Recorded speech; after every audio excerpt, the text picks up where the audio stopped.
So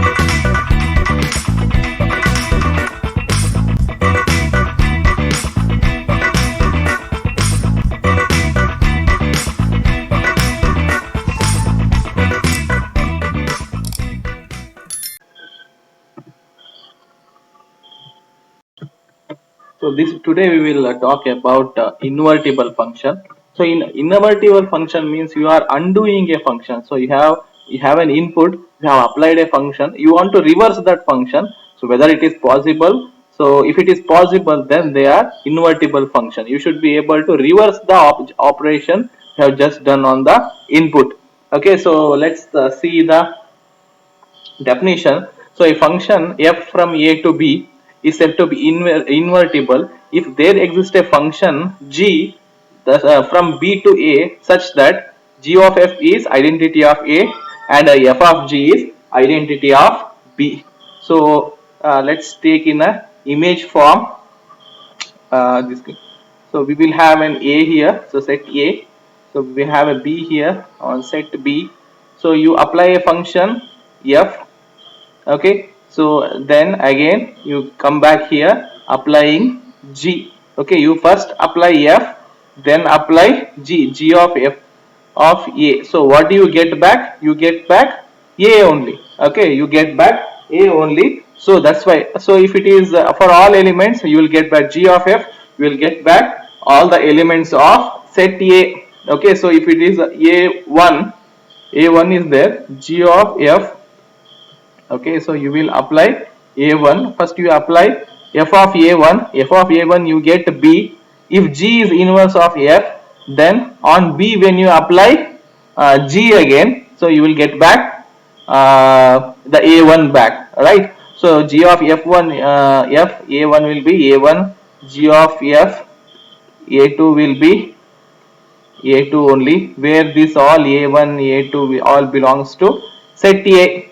Okay, so g is the inverse of f. If f is the inverse of g, okay, if f is the inverse of g, that's also true. If that is the case, it may not be true also. Okay, so g is the inverse of f, so that's one thing. Okay, so sometimes f also will be reciprocally inverse of g. So if that is the case, then so we'll call it f of g. Okay, so on what do we apply it? On what do we apply it? We'll apply it some b1, so which is element of set b.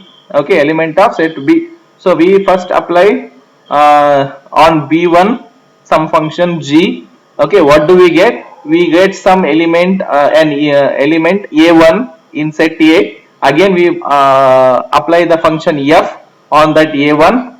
So upon as f is the inverse of g, you will get what? Back b1 only. So we'll do a problem, it will be clear then. Okay, so if it is b2, then b2, all these b1 b2 are some element of set b. Okay, here it is representing.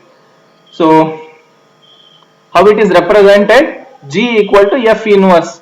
So if g is the inverse of f, then it will be represented as g equal to f inverse. So if you observe here, g of f is identity function of a.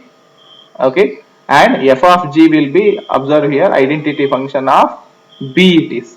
Okay, so how do we read? G equal to f inverse. So G is called inverse of F, we can say. So this one extra F is there. Okay, so this is about the definition we have.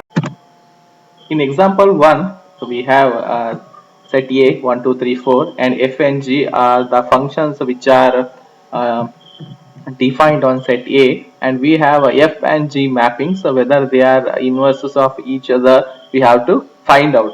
So let's do it informally first for our understanding. So it is from A to A. We have 1, 2, 3 and 4. Okay, so let's see 1 to 4 mapping. There is 1 to 4 mapping. Okay, so 4 to 1 mapping. 4 to 1 mapping. So there is 2 to 1 mapping and that 1 to 2 mapping. There is 3 to 2 mapping and 2 to 3 mapping. There is 4 to 3 mapping and 3 to 4 mapping. Okay, so if you observe here, so F and G are inverses of each other. So we'll do it more formally now. Okay, so let's check G of F. Okay, G of F of 1. What will happen? G of F of A. Okay, so that is equal to F of A, G of F of 1. So G of 4 it is. G of 4. So G of 4 is again 1. So you gave the input 1 and finally you got the output upon inversing it as 1. Okay. So let's see other numbers. Okay. So we have G of 2, G of F of 2. So G of F of 2 is 1.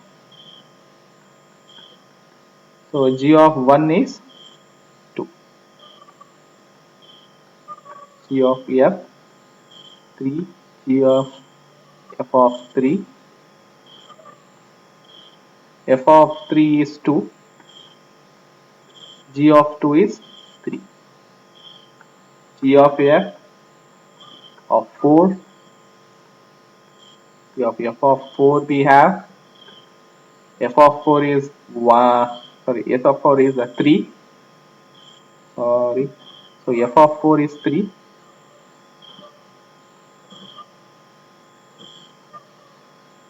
so G of 3 is again 4. So it is an identity function on A. So it is a invertible function. Okay, so G is the inverse of F. We can just see whether F is the inverse of G by calculating F of G. So we will do that. So take a F of G of 1 because it is function is from A to A. Okay, so F of G of 1, G of 1 is 2, F of 2, F of 2 here is 1, F of G of 2, F of G of 2. So G of 2 is here 3, F of 3, F of 3 is 2, F of G of 3 you have, F of G of 3, G of 3 is 4, F of 4 is 3, F of G of 4, F of G of 4,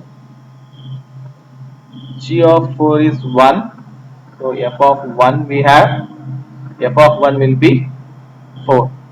So again, so we have a identity function. As the function is from defined, both are from A to A, we will get the answer from IA. Okay, identity function of A. So F is the inverse of G, therefore, and G is the inverse of F. Example 2, consider the function f from real number to real numbers defined by f of x equal to 2x plus 5 and you have function g where g of x equal to x minus 5 by 2. Prove that g is the inverse of f. Okay, so now what we are doing, so let's check first that what happens to g of f of x. That means g of f of x. Okay, so that will be g of 2x plus 5. Okay, so that will be 2x plus 5 minus 5 divided by 2, and we have to cancel it out again, and what remains is x, right? If you remove that bracket, I will straight away done that. So what happens to f of g of x? So you can write this way or that way, both are okay. Okay, so f of g of x, so f of x minus 5 by 2. So next 2 into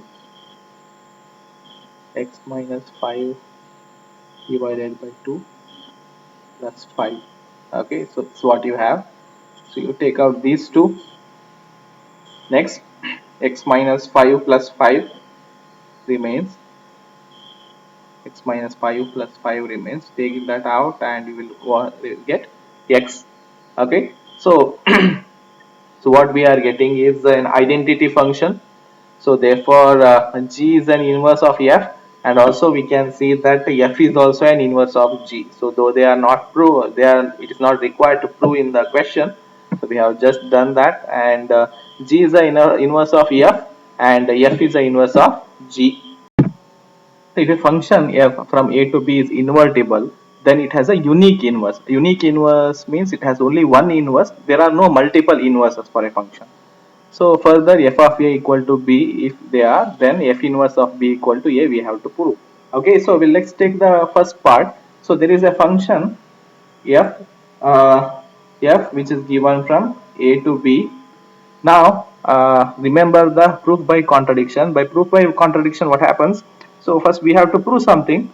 We assume the opposite, then we prove that our assumption is wrong. Therefore, by contradicting our false assumption. Okay. So in this question, they are telling that it has a unique inverse. First, we will assume that there are two inverses, not a unique inverse. Okay, so two inverses, and we'll prove that those two inverse functions are same. Okay, so again it equals to unique inverse. So what will we do? So instead of accepting that it has a unique inverse, so we will first think that it does not have a unique inverse. Means it should contain at least two inverses.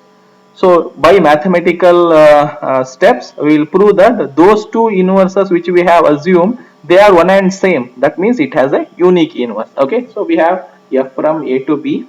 So let g, let us g define g and h from b to a. Two different inverses are there. Okay, so let's assume that one. So if that is there, then g of f will be in identity function on IA, okay, on set A, and h of f will be identity function on HA. Similarly, f of g will be identity function on set B. F of h also will be identity function on set B. Okay, so understand the previous two problems. So we can write this one. Now let's see what will happen. So let's take function g. So after taking function g, so we can always write it as g of identity function of b. You can apply identity function to anything, so it does not alter. Okay, so what happens? IB, we can take f of h here, g of f of h. From this we have taken. Later what happens? Use associative property, g of f of h. Use associative property. What is g of f? It is the identity function on a.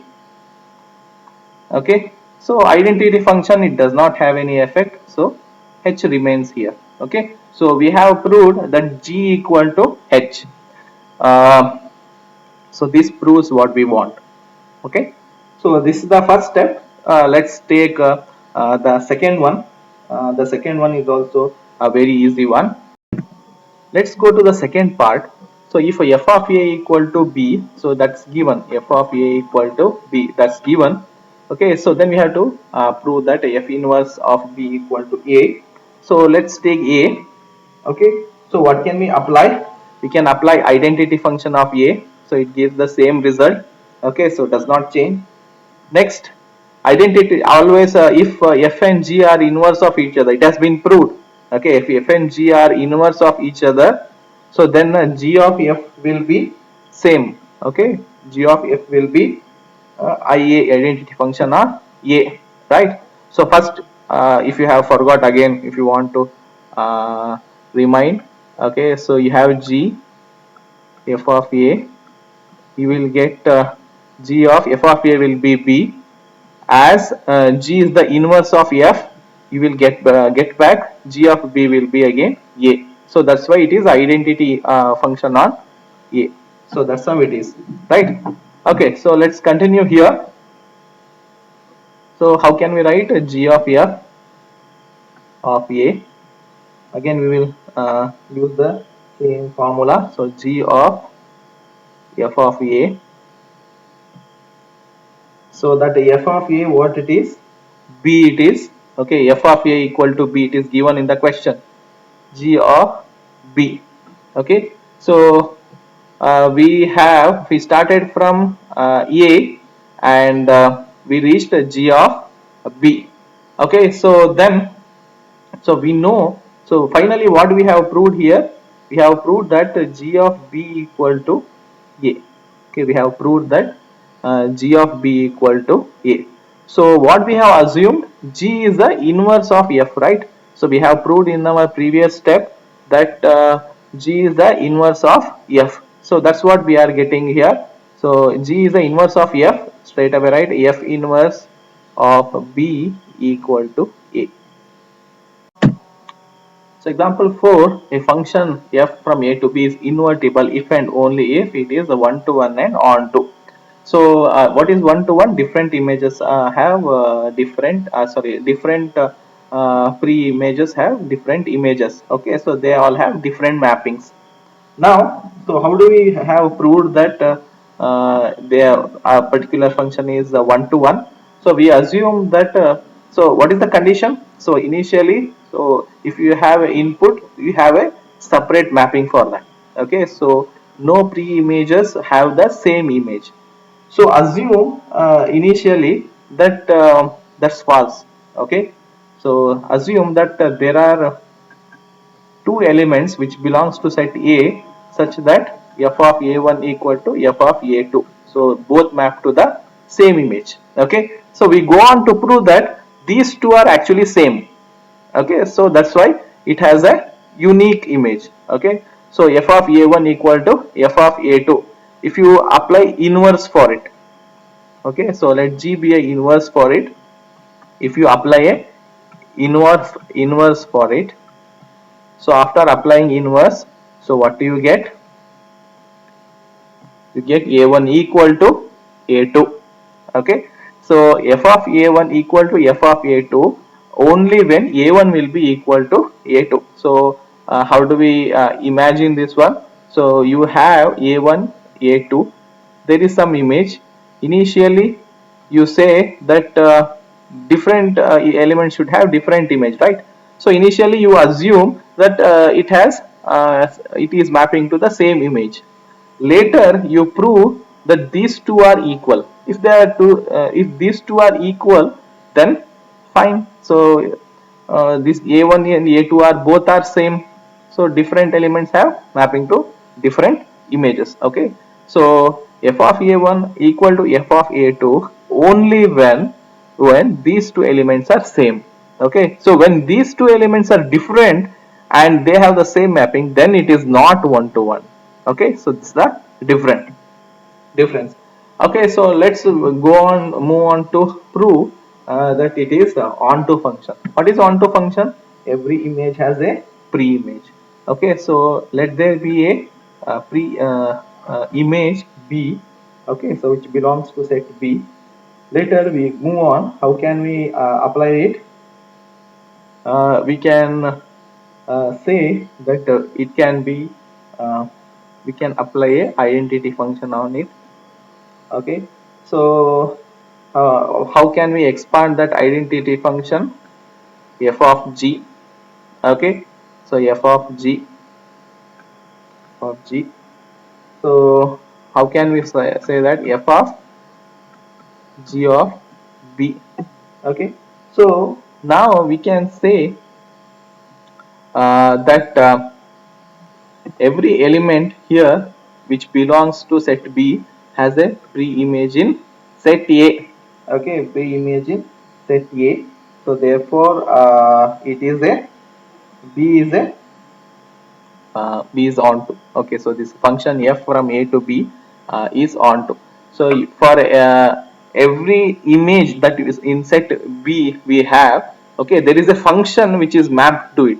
Okay, so there is this f and g function which is f function which is mapped to it, right? So there is a mapping. So there is a mapping for every element, every image. So by applying f, by bringing f in the equation, we have proved that a function is operating on the image B. So therefore it is an onto function. Okay, so this is what we are proving. It is a one-to-one and onto. So in all our previous questions also what we have done, so for one-to-one we have proved that we have taken two different elements a1 and a2, applied the function, and later we proved that those two different elements are same, therefore it is a one-to-one function. In onto function we take an element from set B and go on to prove that it has a pre-image in a function, so that makes it onto function. Okay, so write a conclusion that this as a function have, okay, this f is a onto function as it has a, as it has a pre-image for every image, in every pre-image in sets for every image B which belongs to set B. So write a conclusion which conforms to the definition.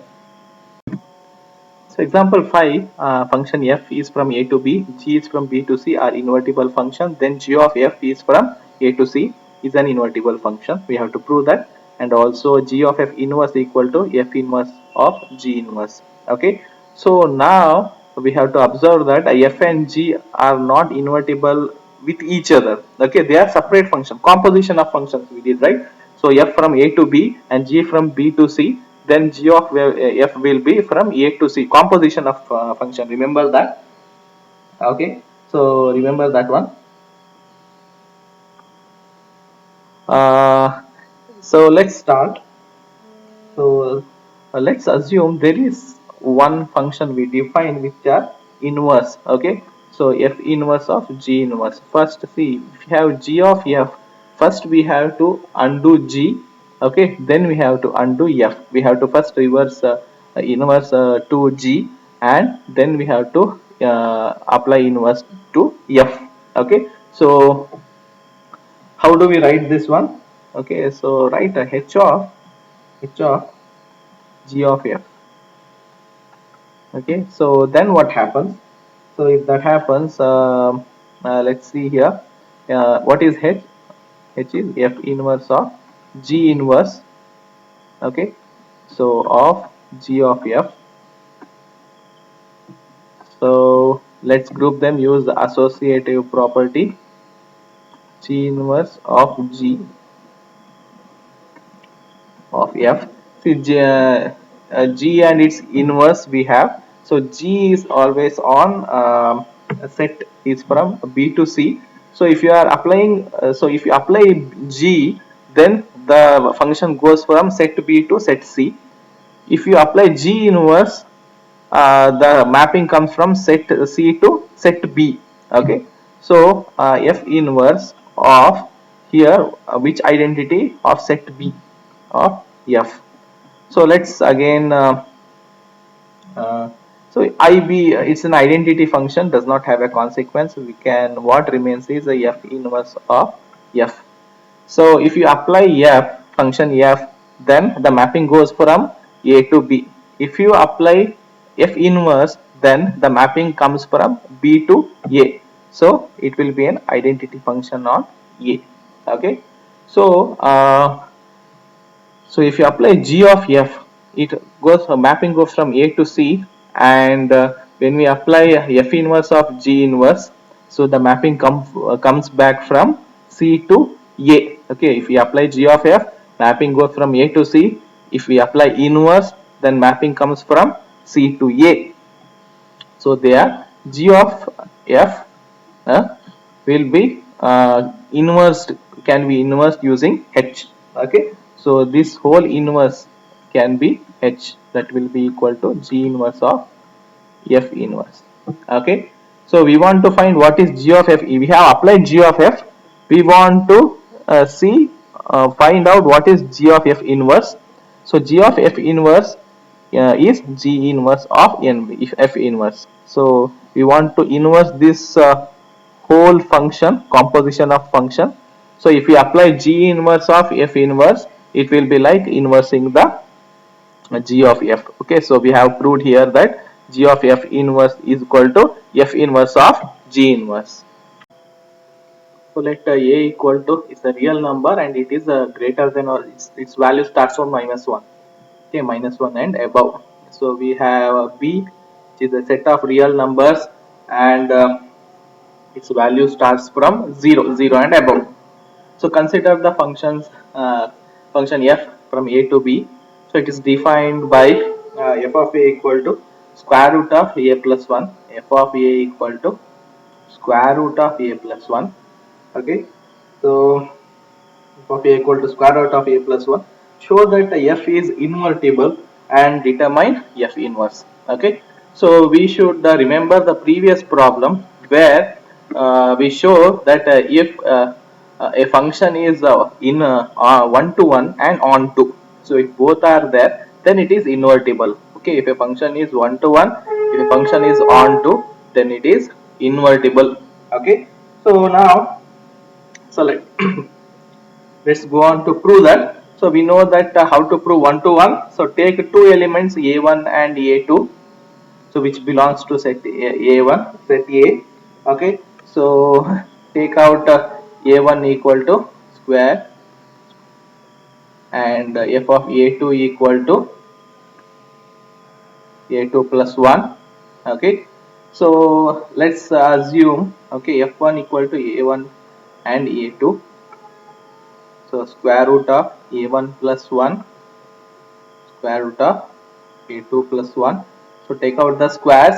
So we don't have to worry whether it is a plus or minus, because we know that x is real and it is greater than 0. So b, so it is greater than 0, it is on the positive side. So we don't have to worry while taking out the square roots, it is a plus or minus. So we don't have to worry about those things. Okay, so straight away a1 plus 1, a2 plus 1. So that will be equal to a1 equal to a2, a1 equal to a2. Okay, so we have proved that it is 1 to 1. F of a1 will be equal to f of a2. Those two will have the same image only when those two pre-images are same. Okay, so let's take b. We have to prove, by this we have proved that it is 1 to 1. It is a 1 to 1 function. We have to now prove that whether it is onto. Now let's take onto function. In onto function, let's take an element b. So we'll start off fresh. So let's take some element which is b. So how did we arrive at that? Okay, so b, we arrived at that by making square root of a plus 1. Okay, so how can we write this one? B square equal to a plus 1. Okay, so b square minus 1 equal to a equal to b square minus 1. So through this we have proved for every b there is an a. Okay, for every image there is a pre-image. Therefore our given function, which is from a to b, is onto function. So as as the function is both 1 to 1 and onto, that's why f is an invertible function, right? Like that. So as the function f from a to b is 1 to 1 as well as onto function, so it is an invertible function. So that's the first part. So let's go with the second part. Okay, determine F inverse. This is again we already have calculated F inverse of B equal to. So what we have to do? We have to, there is a square root. So take out the square root and B square minus 1. All are as positive integer as the indicated. So we don't have to worry about a plus or minus those signs. Okay, so we don't have to worry about that. So b square minus 1 for all b which belongs to set B, that is F inverse.